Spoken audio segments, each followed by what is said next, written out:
Behaviors or thought patterns that hold one back and prevent them from doing what they wish to do. That is the definition of self-sabotage. When it comes to mental health, it's been a topic that has become one of discussion within the last few years. But it's not one that anime has shied away from. Tomoko Kuroki of Watamote suffers from social anxiety disorder, making her come up with strange schemes and ideas in order to make herself popular, instead of simply finding people with common interests and befriending them. More recently, Komi Can't Communicate deals with the struggles of high schoolers and their social anxiety, following two students who have difficulty doing so much as talking to others when they just want to make friends. But while these characters can be seen as their own worst enemy, that distinction is shared by the main characters of the topic at hand, those two being Yui Ishigami of Kaguya Love is War and Shoya Ishida from Silent Voice. Neither titles are a stranger to popularity. Love is War and Silent Voice have received widespread praise. Though they are both very different, they share one common trait, and it's the exploration of self-sabotage as the result of actions taken years before.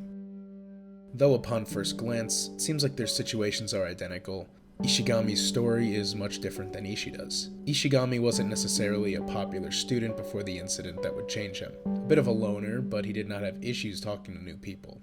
Ishida was in the opposite camp, being rather well liked by the members of his class when he was younger.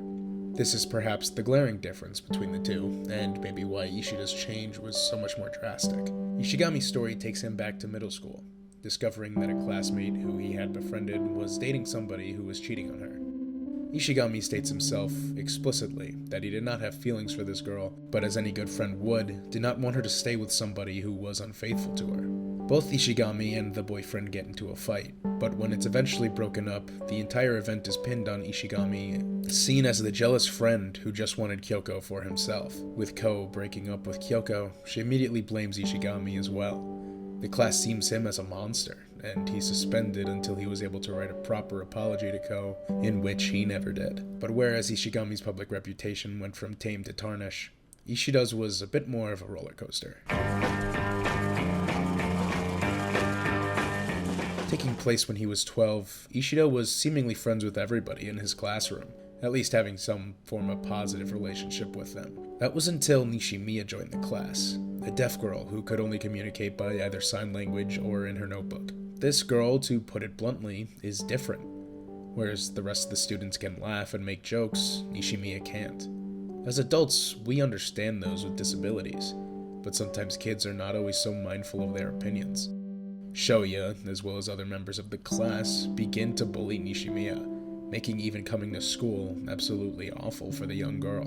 What makes things worse, while the bullying only grows more severe, Nishimiya is quick to forgive everybody, as she just wants to make friends. Even here, Shoya can't seem to understand that what he's doing is wrong. Everybody's made a joke about picking on her. He's been wrapped up into thinking that it's wrong to be her friend. The turning point comes when Nishimiya transfers out of school. Shoya turns from being somebody going along with what everyone else was doing to being labeled as the ringleader. Shoya then becomes the target of everybody's anger. Whereas he was the one pushing Nishimiya down, that has now become Ishida. This has more time to manifest before anything changes. The rest of the class grows up, and even the girl he used to pick on forgives what he did when she sees how much he has changed. If she's granted her forgiveness, that should be the end of it, right? Ishida and Ishigami, both with different stories, end up at the same result. But while their personalities aren't similar, they aren't entirely different either. There was a reason why I selected these two in particular. These two refuse to acknowledge the outside world. Ishigami can't look at people he doesn't know in the eyes. Ishida does the same, even covering his ears as to go deaf to the world around him. It isn't as though these two people refuse to look others in the eye, but instead they feel they don't deserve it. When Ishida runs into Shimada at the amusement park, he realizes that he's been absent-mindedly opening himself up to the world, and he's sucked back into the hole that he'd previously dug himself. After what he did to Nishimiya when they were younger, he feels he can't allow himself the joy and entertainment that comes with having friends. After this, he begins to push everybody away, except for Nishimiya. For Ishigami, he's very good at reading people, but stays confined to the student council when it comes to his group of friends.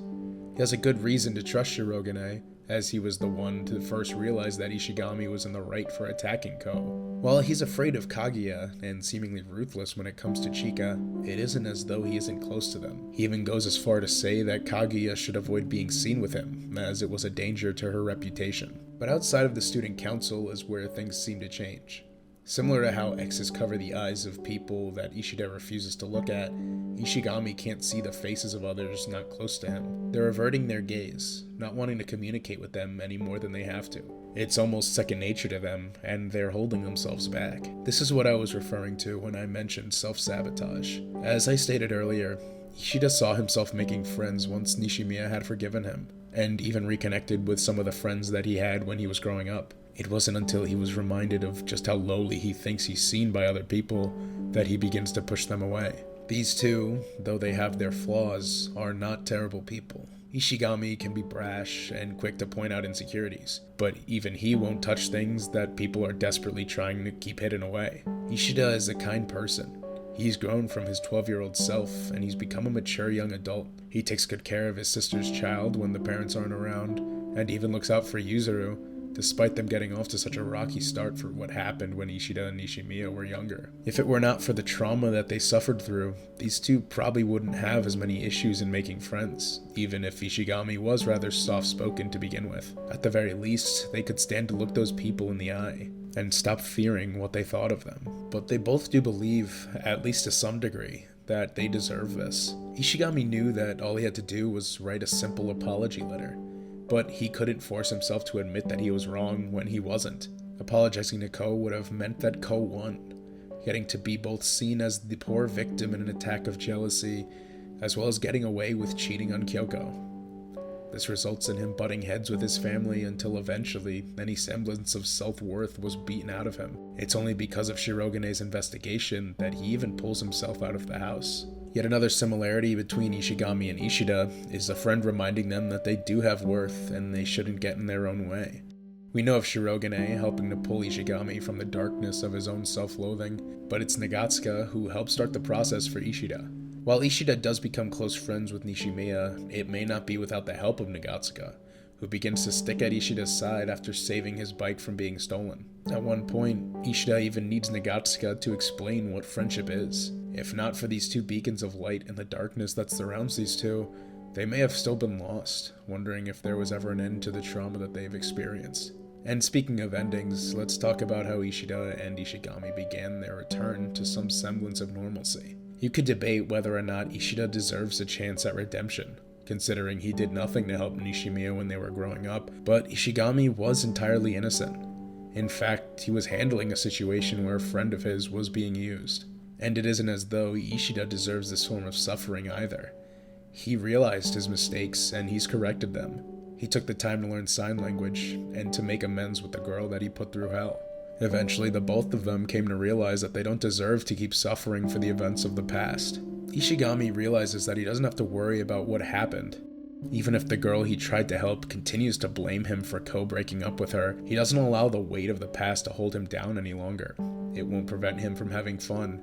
It won't prevent him from meeting people who seem like they genuinely care about him. And perhaps, even if it's a bit ceremonious, he physically tells his demons to go to hell, wanting to prove once and for all that Ko and Kyoko weren't going to weigh him down any longer. For Ishida, he realizes just how much people care about him. After nearly dying from falling from the balcony near the end of the movie, Nishimiya has a vision of him passing away. And when they meet on the bridge, it becomes the first time that the two finally begin to understand each other. Ishida begins to realize that taking his life wasn't the answer as he thought it was at the beginning of the movie. He asks Nishimiya to help him live, and her agreement is the first time he acknowledges that he doesn't deserve to just coast in life, but to give his life meaning. Until now, he just wanted to apologize for everything he'd done. And now that he's done so, he could finally stop being his own worst enemy. When Ishigami ends up losing the race, he thinks the team will blame him for it, but they cheer him up instead. He realizes that they truly care for him, and he's able to look up and see the eyes of his teammates for the first time. He can see that they're genuinely kind people, and for the first time since that fight, he can begin to enjoy the company of them. And in a similar case, that's what happens with Ishida. As he is once more surrounded by the people he can finally call his friends, he pulls his hands from his ears and lifts his head. As the X's fall from their eyes, he can see and hear the world around him. The sights, the sounds, and the beauty that comes when one can finally find a reason to enjoy their life again. After shutting themselves off from the world, Ishida and Ishigami are able to enjoy their lives with those that they care about and those that they love. As Ishida can finally see and hear those around him, he no longer has to imagine the awful things people might say about him. Not only do they allow themselves to grow closer to those near them, for the first time in what must have felt like a century, they could live their lives without the enormous weight on their back. And for the first time since enduring their trauma, they could finally stop surviving, and they can learn to start living.